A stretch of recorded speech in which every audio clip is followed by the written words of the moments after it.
Pamela na The Ben barugarijwe kandi birababaje. Ibaza ariko nawe aho umuntu atangaza amakuru y'ibihuha ku rugo rwawe akarusenya akarurangiza akarushyira hasi kandi wowe ubizi ko urugo rwawe ruhagaze.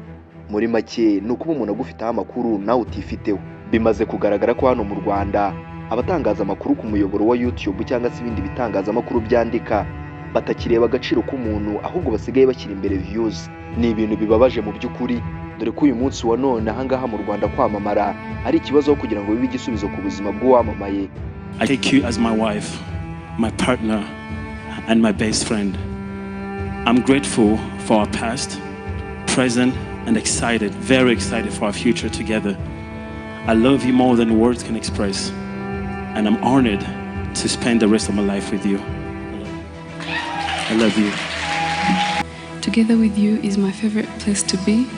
I'm so proud to be standing here as your wife, and I'm so excited for the adventure of a married life. I'll never leave your side, and we're about to begin together. I hope I can make you as happy as you can make me. Uwicyeza Pamela usanzwe ari umugore w'umuhanzi Mugisha Benjamin The Ben haciye iminsi atangaje ko agiye gufatira ingamba z'amategeko abantu bakomeje gukwirakwiza amakuru y'ibinyoma kandi amusebya bifashishije imbuga nkoranyambaga. Mu butumwa uyu mugore yacishije ku rubuga rwe rwa Instagram kuwa kabiri yavuze ko amaze imyaka myinshi yirinda gusubiza ibivugwa kuri murandasi kuko yumvaga nta muntu agomba ibisobanuro mu buzima bwe. Aho yagize ati mu myaka yose maze ku mbuga nkoranyambaga sinigeze mfata ibyo abantu bandika kuri interineti ngo mbyegereze umutima. Nakomeje guceceka kuko numvaga nta muntu ngomba ibisobanuro ku buzima bwanjye. Pamela icyo akora yavuze ko aho ibintu bigeze atagishoboye kwihanganira abantu, avuga ko bakomeje kumusebya no gukwirakwiza ibinyoma ku buzima bwe. Mu magambo yasangije abamukurikirana yakomeje agira ati nanze gukomeza gusebywa no gusuzugurwa n'abantu batazi na busa uwo ndi we cyangwa ubuzima bwanjye. Hari itandukaniro rikomeye hagati yo gutanga ibitekerezo no gukwirakwiza ibinyoma. Uwicyeza Pamela yaboneyeho guha agasopo abakoresha imbuga nkoranyambaga n'abandi bose bamutangajeho amakuru y'ibinyoma, ndetse abaha amasaha 24 ntarengwa yo kuba bamaze gusiba ibyo bamutangajeho. Mu butumwa yageneye abamukurikirana bukomeza bugira buti aba bloggers bose mwabigizemo uruhare mbahaye amasaha 24 yo gusiba ku mbuga zanyu zose inyandiko z'ibinyoma n'izisebanya mwatangaje kuri nge. Nimutabikora nzageza ikibazo ku rwego rw'igihugu rw'ubugenzacyaha RIB kandi nkurikirana uburenganzira bwanjye nkurikije amategeko. Pamela yavuze ko kandi umwe mu bazanga kubahiriza iyo gasopo azabera abandi intangarugero. Yungamo ati iyi ni gasopo ya mbere kandi ni n'iya nyuma, ubutaha ntayizongera kubaho. Pamela yavuze ibi mu gihe ku mbuga nkoranyambaga hamaze iminsi yakwirakwira amakuru avuga ko Pamela yaba yaratandukanye cyangwa se atakibana na The Ben. Yakomeje kuba inkuru yavuzweho na benshi, ndetse muri bamwe mu bishakira views ndetse batazi nimva n'imvano y'iyi nkuru batanayifiteho amakuru ahagije, bapfa kuvuga ibyo bishakiye kugira ngo bakurure audience, ariko ibyo ureba ugasanga ari nko kubangamira uburenganzira bwite bw'Uwicyeza Pamela, ndetse ari no kumubuza uburenganzira bwo kwisanzura ndetse no kumuvugaho amakuru adafite gihamya, ibyo twakita iharabikwa. Ibi ngibi rero nibyo byaje gutuma Uwicyeza Pamela atanga gasopo.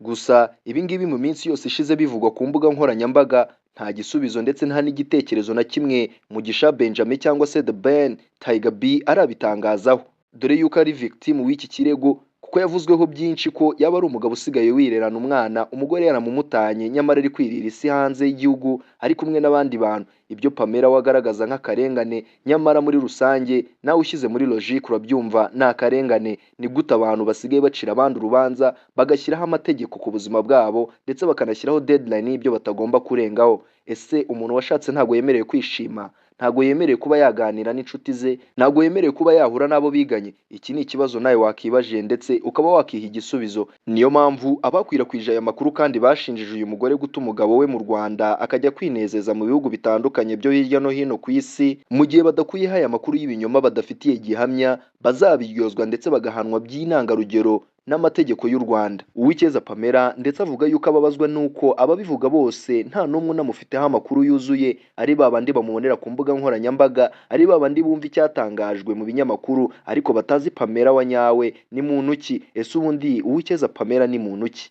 Uwicyeza Pamela yavutse tariki 31 Mutarama mu mwaka w'ibihumbi 2000.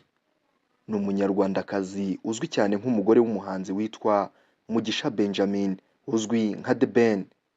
Pamela Uwicyeza yitabiriye amarushanwa ya Miss Rwanda mu mwaka w'ibihumbi 2019, aho yaje mu bakobwa 20 ba nyuma yavukiye mu Rwanda ndetse kuri uyu munsi wa none akaba afitanye umwana umwe witwa Luna n'umuhanzi w'icyamamare hano mu Rwanda The Ben. Uwicyeza Pamela yize amashuri abanza ndetse yiga n'amashuri yisumbuye mu bijyanye n'amateka, ubukungu ndetse n'ubumenyi bw'isi HEG kuri APADE iherereye Kicukiro. Yitabiriye Miss Rwanda 2019 ahagarariye intara y'Amajyepfo. Yabaye igisonga cya mbere cya Miss Zulu African Queen 2019.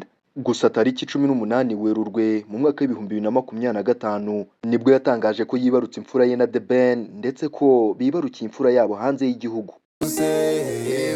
Nubwo njyanitanga nkaguhana amafaranga ukambonamo inzanga we kundera bagucemba ejo twasinda gukumbura nubwo nkubura basise wa mumunota mukunzi mukundwa sineza ku munsi utashira na n'isegonda nawe ushaka stokinze IG yawe ulinike sa melange ulinike sa melange